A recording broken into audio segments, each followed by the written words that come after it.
So here's the situation. You're at the airport. You've handed over your passport. You're expecting, hey, welcome to our country. Instead, you get pointed over to a separate line. Oh no, what did you do? Honestly, might not be as bad as you think. You may not have done anything wrong. Believe it or not, this happens all the time. And these secondary inspections may be less about you than something else. Your travel document. Hi, I'm Sheldon with USPassportServiceGuide.com, and we've been helping readers and viewers just like you with their travel document questions for over 20 years. So be sure to like and subscribe if this straight talk helps you out. Maybe it'll get in front of somebody else who needs the advice too. And if you have any questions, be sure to drop them in the comments. I get back to as many as I possibly can, and oftentimes it gives us the ideas for the next videos you want to see. Okay, so we've boiled down the reason why you might get flagged for a secondary inspection at the airport to 7 major reasons. And here's the thing, most of them are avoidable. So let's get right into it, and then we'll start talking about solutions to how to keep this from happening to you as much as you can possibly help. First up, and this is a big one, a damaged passport is almost always going to raise a red flag when you're trying to cross a border.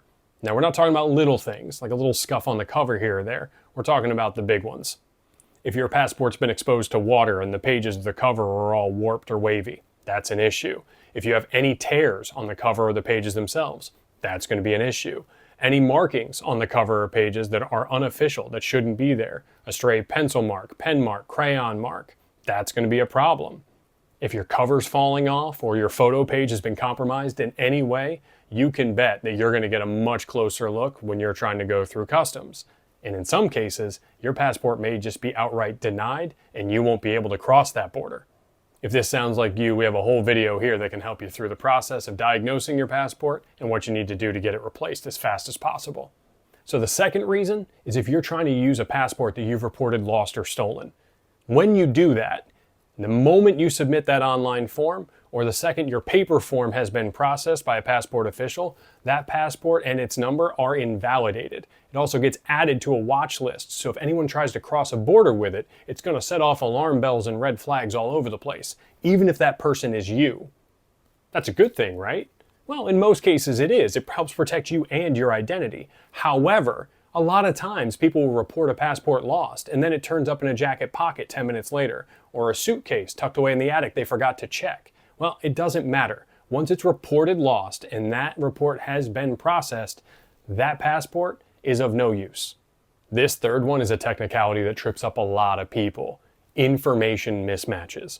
Whenever you fly anywhere or you're traveling somewhere internationally, you want to make sure all your documentation matches. That includes your name. So, for instance, let's say you put in your name was John F. Smith on your boarding pass, but your passport says John Frank Smith. That's going to be enough in most cases for you to get a secondary look when you're going through customs. Make sure when you are setting up your plans for travel that you put everything in the same name.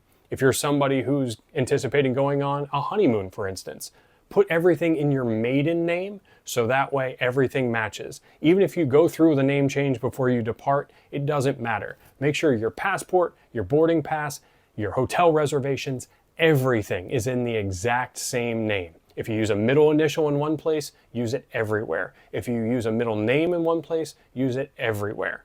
Get the drift? Okay, full disclosure, this fourth one isn't really a passport issue, but it's still a travel document issue. You need to make sure you are prepared to declare anything you are carrying with you across a border on a customs declaration page.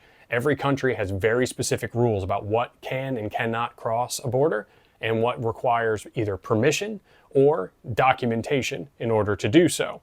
That could be something as simple as the apple in your backpack you plan to eat on the flight, or a certain amount of cash that you're carrying in your wallet. When in doubt, declare it, and it may save you from having to go to a secondary line or sit in a room for an interview with a customs official that could totally ruin your day. This fifth one is a classic, and it can be solved with some extra documentation. If you are purchasing a one-way international ticket somewhere, that raises alarms with all sorts of airline security personnel. They want to know, why aren't you planning on coming back? So, to avoid this question and avoid some of these issues, make sure you have all the documentation for your onward travel and what your plans are when you get to your location. It'll help smooth out the process when, invariably, someone pulls you aside and has to ask you a few questions. Number 6, your travel history. Depending on where you've been and what stamps are inside that book, you may or may not be able to enter certain countries. It's actually the main reason why a lot of people get a second passport book if they know they're traveling to some of these red flag areas. So if this happens to you, just be prepared to answer questions honestly about where you've been, where you're going, and what your plans are. It's going to make the process go a lot smoother, and again, it's a lot better than getting caught in a lie or trying to make excuses when in reality, they're just trying to make sure you're not going to be causing some issues they might have to clean up later. And number 7, sorry guys, it's a bummer. It's completely random. There are plenty of times where people who did all of the things I just mentioned buy the book and they still get pulled for some advanced screening. Customs agencies worldwide use random screenings to verify that the people coming and going into and out of their countries belong there and are who they say they are. So even if you're certain you've done everything right, sometimes it's just your turn. Like we've said before, be honest, stay calm, and you'll be on your way.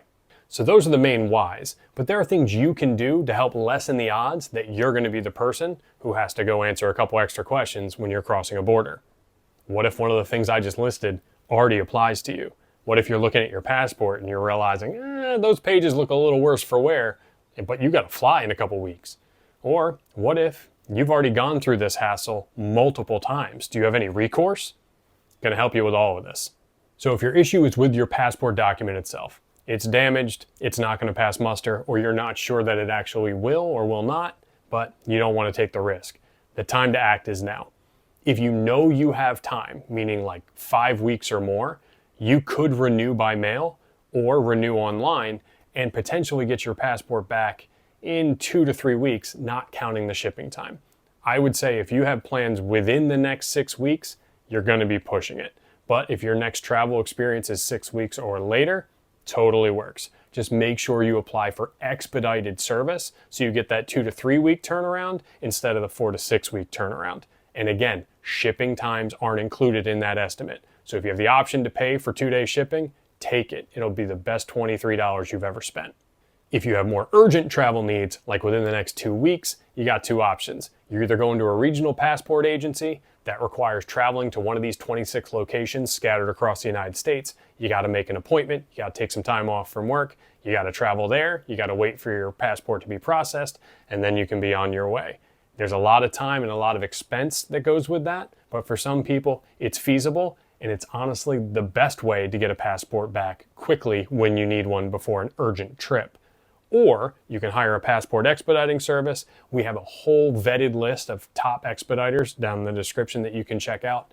And what they do is they make and attend those appointments on your behalf, so you don't have to go to a regional agency, you don't have to take time off from work. And in many cases, when you add up the expenses of both options, people find that an expediting service may end up being cheaper, along with being a much lower stress option.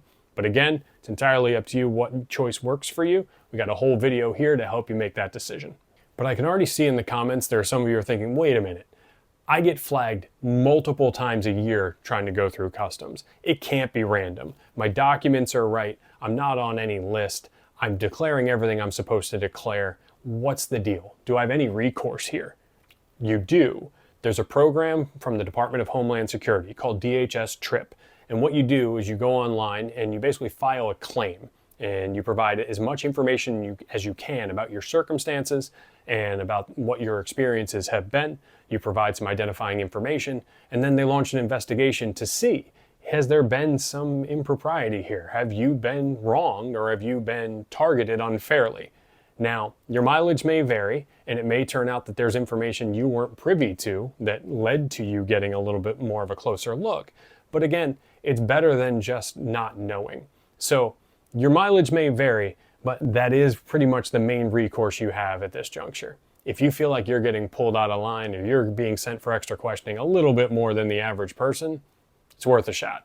So here's my best advice. Before you even book that next international trip, give your passport a quick look over. Make sure it's not damaged, make sure it is valid, and make sure it is not going to be the reason why your airport or your border crossing experience takes longer than it needs to. If you find that there's any damage or issues, we have a whole video on how to inspect and replace it here.